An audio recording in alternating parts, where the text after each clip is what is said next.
অনেক ব্যক্তির মনে একটা প্রশ্ন জাগে আমাকে আর রাধাকে নিয়ে। বলেন যে না আমি আর রাধা একসাথে থাকি, না আমাদের বিয়ে হয়েছে। আমি এখানে দ্বারকাতে, ও ওখানে বর্ষণাতে, তাও এত ভালোবাসা কি করে? এ কেমন সম্পর্ক? আমি তাদের একটা সহজ কথা বলতে চাই। আপনি কখনো আয়নার দিকে দেখেছেন? নিজের দুই চোখের দিকে তাকিয়ে জিজ্ঞাসা করুন, এই দুই চোখ একসাথে কেন বন্ধ হয়, একসাথে কেন খোলে, একসাথে কেন ঘুমোয়, একসাথে কেন কাঁদে? আজীবন কোনো এক মানুষের সাথে সম্পর্ক রাখা অবশ্যই সম্ভব, তাদের সাথে দেখা না করে। আমার আর রাধার ভালোবাসাও কিছুটা এরকমই, আর কিছুটা এরকমই হয় ভালোবাসা দুই নয়নের মতো, যারা কখনোই মিলিত হবে না কিন্তু চিরকালের জন্য একসাথে জুড়ে থাকবে। এই অনুভূতি নিঃস্বার্থ হয়, আর এই নিঃস্বার্থ ভালোবাসা আপনাকে আনন্দের পথে অগ্রসর করে। জীবনে সবসময় নিঃস্বার্থভাবে ভালোবাসুন, শুধুমাত্র আনন্দই পাবেন। তাহলে আসুন আমার সাথে নিঃস্বার্থভাবে ভালোবেসে বলুন, রাধা রাধা। মানুষ, কোনো ব্যক্তির নির্মাণ হয় কিভাবে?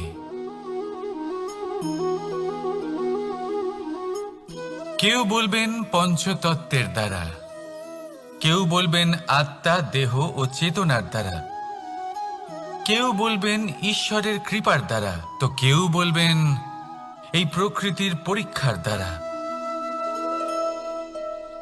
না, মানুষের নির্মাণ হয়ে থাকে বিশ্বাস দ্বারা। ব্যক্তি তখনই গড়ে ওঠেন যখন ব্যক্তিত্ব থাকে, ঠিক কিনা? আর ব্যক্তিত্ব তখনই হবে আর সেরকমই হবে যেরকম বিশ্বাস আপনি নিজের উপরে রাখবেন। যদি আপনি মনে করেন আপনি বিষের ন্যায় হবেন, তাহলে আপনি বিষাক্তই হবেন।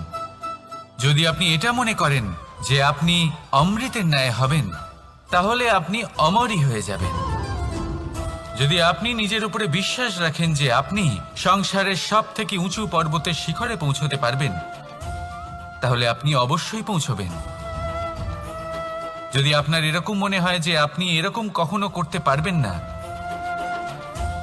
তাহলে এরকম কখনোই হবে না।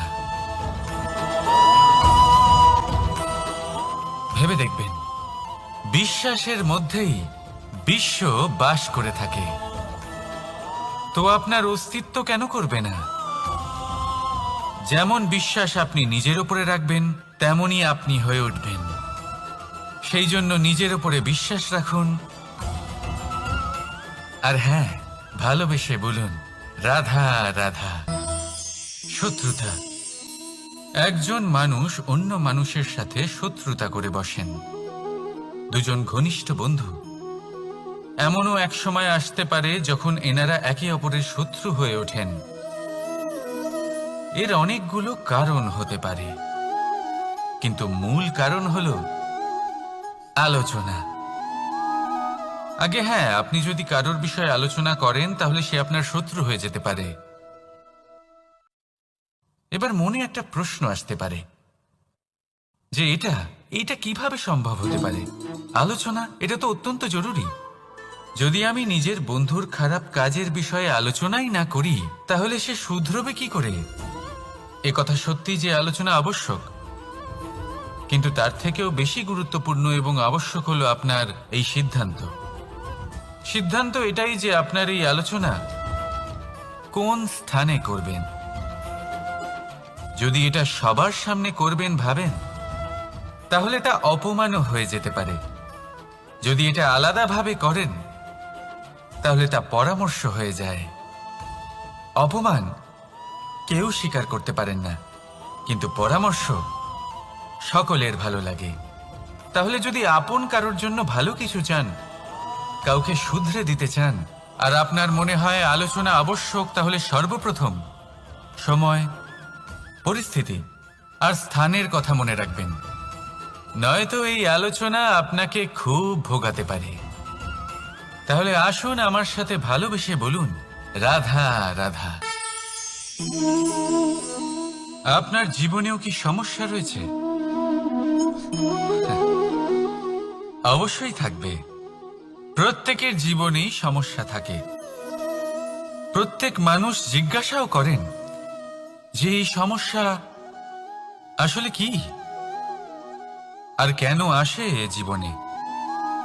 আপনাকে একটা কথা বলে দিই যে সমস্যা আসলে সেটা নয় যা আপনার পথে বাধা সৃষ্টি করে, বরং সমস্যা হলো সেটাই যেটা আপনি তখন দেখতে পান যখন আপনার একাগ্রতা আপনার পথ থেকে, আপনার লক্ষ্য থেকে সরে যেতে থাকে।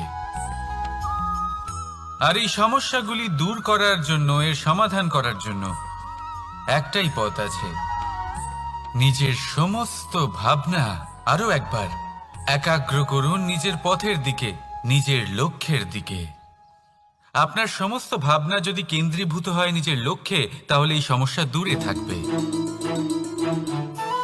যদি এরকম না হয়, যদি আপনার মন একটু অন্যদিকে চলে যায়, তাহলে এই সমস্ত সমস্যা আবার সামনে চলে আসে আর বাড়তেও থাকে। দেখুন, যেখানে আপনার লক্ষ্য রয়েছে, বান যদি সেখানেই চালাতে হয়, তাহলে দৃষ্টি তো সেদিকেই রাখতে হবে। তবেই তো আপনি সেই লক্ষ্য ভেদ করতে পারবেন। সেই জন্য মনে রাখবেন, সর্বদা লক্ষ্য রাখবেন নিজের পথে, সেই পথেই সামনে এগোতে থাকুন নিজের লক্ষ্যের দিকে। আপনি যত সামনে এগোতে থাকবেন এই সমস্যা তত পিছিয়ে যাবে। তাহলে আসুন আমার সাথে ভালোবেসে বলুন, রাধা রাধা। এই পাখিরা সত্যি খুব সুন্দর, আমার খুব ভালো লাগে। আপনি নিশ্চয়ই শুনে থাকবেন যে কিছু পাখির কাছে ডানা অবশ্যই থাকে, কিন্তু উড়তে পারে না। তারা চায় উঁচু আকাশে উড়ে বেড়াতে এবং মেঘেদের সাথে কথা বলতে, করতেই পারে না। এবার এই সংসারেও পাওয়া যায় ঘুড়িও। এদের মধ্যে না জীবন আছে, না প্রাণ আছে, আর না আছে ডানা, কিন্তু এরা আকাশের সাথে কথা বলে, হাওয়ার বেগের সাথে কথা বলে, আনন্দ করে, উৎফুল্ল হয়ে ওঠে। আকাশে জীবনের কিছু মুহূর্ত কাটায়। তার কারণ কি হতে পারে? কারণ হলো সুতো। এই সুতো যদি সঠিক হাতে থাকে, তাহলে এই কাগজের তৈরি ঘুড়িও আকাশের উচ্চতায় উড়ে বেড়াতে পারে। এবার এই সুতো আসলে কি? এই সুতো হলো আসলে ভালোবাসা। এই সুতো হলো আসলে বিশ্বাসের। আর এটা আপনি দিয়ে থাকেন তাদের হাতে যাদের আপনি বিশ্বাস করেন, যাদের আপনি নিজের সর্বস্ব দিয়ে দেন। ভেবে দেখুন, এই ভালোবাসা আর বিশ্বাসের সুতো আপনি যদি সঠিক মানুষের হাতে দিয়ে দেন, তাহলে আপনি অনেক উচ্চতায় উঠতে পারবেন, আকাশের উচ্চতায় উড়ে বেড়াতে পারবেন, মেঘের সাথে কথা বলতে পারবেন, পাখিদের মতো উঠতে পারবেন, যা ইচ্ছে তাই করতে পারবেন। শুধু এই মানুষ সঠিক হতে হবে, এমন একজন মানুষ যার মনে আপনার জন্য ভালোবাসা রয়েছে, এমন এক মানুষ যার মনে কোনো স্বার্থ নেই, যিনি পরোপকারী, এমন একজন ব্যক্তি যিনি আপনার অস্তিত্বকে বাইরে নিয়ে আসতে পারবেন, তাকে উজ্জ্বল করে তুলবেন। তাহলে ভালোবাসুন, আনন্দ করতে থাকুন, আর এই আনন্দ সহকারে বলুন, রাধা রাধা। আমরা সকলে এমন ব্যক্তির সাথে থাকতে চাই যারা খুব মিষ্টি কথা বলেন, যাদের ব্যবহার আমাদের ভালো লাগে, যারা দেখতে সুন্দর হন, যাদের আমরা পছন্দ করি। আর সবসময় এমন ব্যক্তির থেকে দূরে থাকতে চেষ্টা করি যাদেরকে আমরা পছন্দ করি না, যাদের কথা আমাদের খারাপ লাগে, যাদের কথা একটু কঠোর হয়। আমরা সবসময় চেষ্টা করি এদের থেকে দূরে থাকার, ঠিক কিনা? কিন্তু যদি বাস্তবটা দেখি, তাহলে এই কঠোরতা জীবনে শান্তির প্রলেপ দেয়। ও শুধু একটু কড়াই হয়, কিন্তু এ কি করে? আমাদের সুস্থ করে তোলে। ঠিক সেইভাবেই ভালোবাসার এই অধ্যায় একটু কঠিন, একটু কড়াও মনে হতে পারে, কিন্তু এর ফল সবসময় আপনাদের স্বাস্থ্যের পক্ষে ভালোই হয়। সেই জন্য যদি কেউ আপনার নিন্দে করে, আপনাকে কড়া কথা শোনায়, আপনার ব্যাপারে আলোচনা করে, তার মানে এটা নয় যে সে আপনার শত্রু। হতে পারে তিনি আপনার বন্ধু হন, আপনার জন্য ভালো চান, আপনাকে শুধরে নিতে চান, আপনার মধ্যে কোনো পরিবর্তন দেখতে চান। সেই জন্য কখনো কারোর কথা শুনে বা কাউকে দেখে প্রাথমিকভাবে এই সিদ্ধান্ত নেবেন না যে তিনি আপনার শত্রু হন নাকি আপনার বন্ধু হন। এমনও শত্রু হয়ে থাকেন যে গুড়ের মতো মিষ্টি মিষ্টি কথা বলে আসলে আপনাকে বিষ পান করিয়ে দেবেন, আর এমনও বন্ধু থাকেন যারা আসলে নিমের মতো কড়া কথা বলেন কিন্তু আপনাকে অমৃত পান করান। এদের মধ্যে পার্থক্য করতে জানতে হবে, কে আসলে শত্রু হন আবার কে আসলে মিত্র হন। এই পার্থক্য যখন আপনি করতে শিখবেন, তখন আপনি এই সংসারের সব থেকে সুখী প্রাণী হয়ে উঠবেন। এই পার্থক্য বোঝা সহজ নয়, কিন্তু অবশ্যই আবশ্যক। রাধা রাধা। অসুখ। এমন কোনো মানুষ আছেন এই সংসারে যার অসুখ করে না? প্রত্যেক মানুষ কখনো না কখনো অবশ্যই অসুস্থ হয়েছে, তার এই শরীর রোগের শিকার অবশ্যই হয়েছে। এবারে দেখুন, এই রোগ আসে আবার এই রোগ চলেও যায়, কিন্তু সেই রোগ আমাদের কষ্ট দিতে কেন সক্ষম হয়? কারণ হলো স্বচ্ছতা। যদি এই স্বচ্ছতা শরীরে না থাকে তাহলে মানুষকে শারীরিক কষ্ট পেতেই হবে। ঠিক সেইভাবেই অত্যন্ত প্রয়োজনীয় হলো এই স্বচ্ছতা যেন মনেও থাকে। যদি এই স্বচ্ছতা মনে না থাকে তাহলে মানুষ চারিত্রিকভাবে কষ্ট সহ্য করেন। এবারে নিবারণ কি হতে পারে? বড়ই সহজ এর উপশম। যদি রোগ শরীরে হয় তাহলে সর্বপ্রথম স্বচ্ছতা বজায় রাখতে শিখুন, এই শরীরকে পরিষ্কার রাখতে শিখুন। বিচক্ষণতার সাথে এই রোগের সম্মুখীন হন, ভয় পাওয়ার কোনো দরকার নেই। ব্যায়াম করতে থাকুন, সব ঠিক হয়ে যাবে। সেইভাবেই যদি এই অসুখ মনে হয় তাহলে কি করা যায়? সর্বপ্রথম তার আধারের উপরে নজর দিন।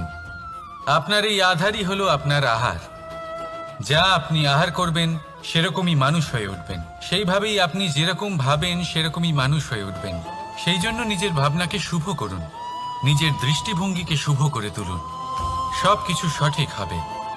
আপনার আমার সবার মধ্যেই এক রাক্ষস বাস করে, তার সম্মুখীন হন, তাকে পরাস্ত করুন। তাহলে এই রোগ সে শরীরেই হোক বা মনের মধ্যে, যদি সঠিক সময় তাকে আটকানো না যায় তাহলে যে কোনো সময় তা মহামারীর রূপ ধারণ করবে।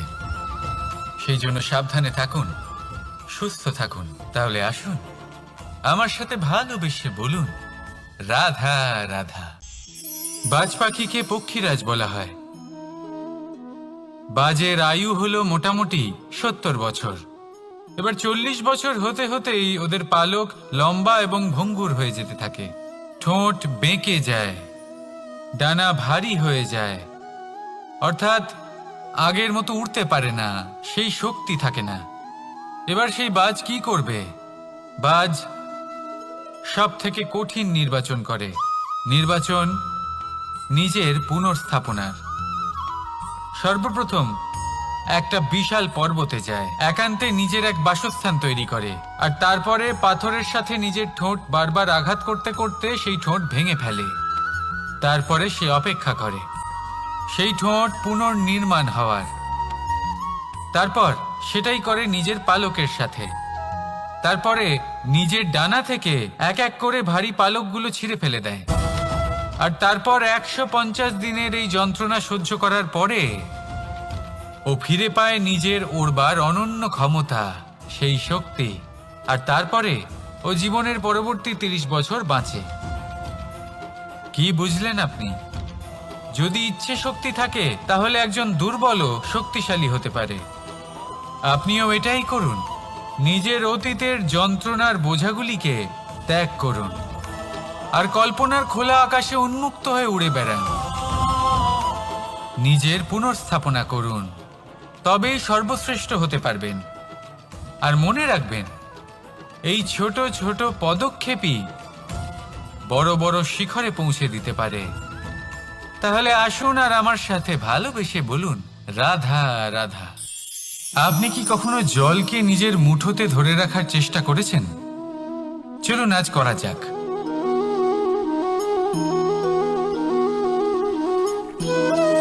যদি আপনি নিজের মুঠো জোরে বন্ধ করেন, জল ধরে রাখতে পারবেন না। যদি আপনি তাকে এমনি বইতে দেন, তাহলে ও নিজের পথ নিজেই করে নেবে, আর আপনার হাতেও থেকে যাবে।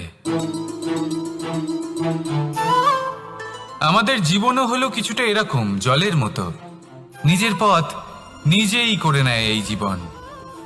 প্রত্যেক সমস্যার সমাধান নিজেই করে নেয় এই জীবন। তাই জীবনে যখন কোনো পরিস্থিতি আমাদের প্রতিকূল হয়ে থাকে, কিছুই হয়তো আমরা বুঝতে পারছি না, কিছুই যখন বসে থাকে না, তখন আমরা হতাশ হয়ে পড়ি, নিরাশ হয়ে পড়ি। আর এটাই করা উচিত নয়। শান্ত মনে দেখতে হবে যে এই জীবনে আসলে কি ঘটে চলেছে। কষ্ট সবাই ভোগ করেন। কষ্ট পেলে কেউ রেগে যান, রেগে গিয়ে পরাক্রম দেখান। এটাই তো করা উচিত নয়। শান্ত মনে সেটাই করতে হবে যা জীবন আমাদের শেখাতে চাইছে। জীবন আমাদের সব শিখিয়ে দেবে, শুধু মনে রাখবেন কখন প্রয়াস করতে হবে আর কখন আমাদের প্রতীক্ষা করতে হবে, সেটা আগে আপনাকে বুঝতে হবে। তাহলে আসুন আমার সাথে ভালোবেসে বলুন, রাধা রাধা। বল, শক্তি, পরাক্রম এই সংসারের বিকাশের মূল। কিন্তু কখনো ভেবেছেন যে প্রকৃতি আমাদের এই বল, শক্তি, পরাক্রম কেন দিয়েছেন? যাতে আমরা জীবনে কারোর উদ্ধার করতে পারি, কাউকে সাহায্য করতে পারি, কারোর জন্য ভালো কিছু করতে পারি, কোনো গরিব অসহায় মানুষের জন্য কিছু করতে পারি। এই বল, এই শক্তির সদ্ব্যবহার করতে পারি। কখনো দেখেছেন এমন মানুষ যার কাছে অসীম শক্তি আছে, কিন্তু তার সাথেই অসম্ভব অহংকারও রয়েছে, যিনি নিজেকে সর্বশ্রেষ্ঠ বলে মনে করেন, খারাপ কাজও করেন। আপনি দেখবেন প্রকৃতি এবং মানুষ তাকে ভাঙতে সর্বদা চেষ্টা করেন। মনে রাখবেন, যতই সুবিশাল পর্বত হোক না কেন, তা যদি পথে পড়ে, তাকে ভেঙে পথ প্রশস্ত করা হয়। যদি আপনার কাছে বল থাকে, শক্তি থাকে, পরাক্রম থাকে, তাহলে তার সদ্ব্যবহার করুন, কাউকে সাহায্য করুন, কাউকে রক্ষা করুন। যদি আপনি আপনার শক্তির দুর্ব্যবহার করেন, তাহলে মনে রাখবেন আপনি নিজের বিনাশ নিজেই আমন্ত্রণ করছেন। এবার বল অর্জন করার পরে, শক্তি অর্জন করার পরে, আপনি নিজেকে বিনাশ করতে চান নাকি এই সংসারের উদ্ধার করতে চান? সিদ্ধান্ত আপনার। রাধা রাধা। মানুষ আর ধন, এই দুইয়ের মধ্যে সম্পর্ক খুব ঘনিষ্ঠ। ধন হলো সেই শক্তি যার ব্যবহার মানুষ করে থাকে সাংসারিক বস্তু ক্রয় করার জন্য, নিজের জীবন যাপন করার জন্য। আর মানুষ হলো সেই শক্তি যারা ধনকে গুরুত্বপূর্ণ করে তোলেন। এবার একটা কথা বলি, ব্যবহার করা উচিত ধনকে আর ভালোবাসা উচিত মানুষকে। এটা বেশিরভাগ মানুষই বোঝেন না। মানুষ এখানেই সব থেকে বড় ভুল করে বসেন। তারা ভালোবাসেন ধনকে আর ব্যবহার করেন মানুষকে। এ হলো অনুচিত। দেখুন, আপনি একটা সূচের দ্বারা যুদ্ধ করতে পারবেন না, আর কোনো তলোয়ার দ্বারা বস্ত্র সেলাই করতে পারবেন না, তাই না? কোনটা কিসের জন্য হয় সেটা বোঝা অত্যন্ত জরুরি। আপনিও সঠিক দিকে অগ্রসর হন। মানুষকে ভালোবাসুন আর ধনকে ব্যবহার করুন। যদি আপনি মানুষকে ব্যবহার করেন, তাহলে আপনি ভালোবেসে ফেলবেন ধনকে, আর এই ভালোবাসা ধীরে ধীরে পরিণত হবে লোভে, আর ধীরে ধীরে এটা আপনাকে বিনাশ করে দেবে। তাহলে সমস্ত মানুষকে ভালোবাসুন আর এইভাবে ভালোবেসে বলুন, রাধা রাধা। সাফল্য কে না চান? সাফল্য লাভ করার, শিখরে পৌঁছানোর আলাদাই একটা আনন্দ রয়েছে। আর আপনজনদেরও কে না চান? প্রত্যেক মানুষ চান যেন জীবনে তার কোনো আপনজন থাকে, যারা সবসময় তাদের সাথে থাকবে। কারণ আপনজনের সাথেই তো সাফল্যের আনন্দ সব থেকে বেশি পাওয়া যায়। কিন্তু আসলে কি হয়, অনেক সময় সাফল্যের খোঁজে সেই পথে চলতে চলতে আমরা আপনদের থেকে দূরে চলে যাই। না চাইতেও দূরে চলে যেতে হয়, ওনাদের সাথে সময় কাটাতে পারি না। আর আমরা ভুলে যাই যে সাফল্যের আসল আনন্দ আপনজনদের সাথেই পাওয়া যায়। সফল হওয়ার পরে আপনদের সাথে দেখা হলে তাদের চোখে আমাদের জন্য যে আবেগ থাকে, যে সম্মান, যে প্রেম থাকে, সেটাই হলো আসল পুরস্কার। আমরা সেই কথা ভুলে যাই এবং একা হয়ে পড়ি। বেশিরভাগ সময় এটাই হয়, বেশিরভাগ সময় সফল মানুষগুলি একা হয়ে যান। এবার আপনি কি চান? আপনি অসফল হয়ে দিনগুলি একাকিত্বে কাটাতে চান, নাকি সফল হয়ে আপনজনদের সাথে আনন্দে থাকতে চান? সেই সিদ্ধান্ত আপনার। সাফল্যের পেছনে ছুটুন, নিজেকে উজাড় করে দিন, কিন্তু আপনজনদের সঙ্গ ত্যাগ করবেন না। সেই আপনজন যারা আপনার সাফল্যের জন্য দায়ী, সেই আপনজন যিনি আপনার সাফল্যে আনন্দ পান, সুখ লাভ করেন, তাদের কখনো ত্যাগ করবেন না। আসুন আমার সাথে ভালোবেসে বলুন, রাধা রাধা।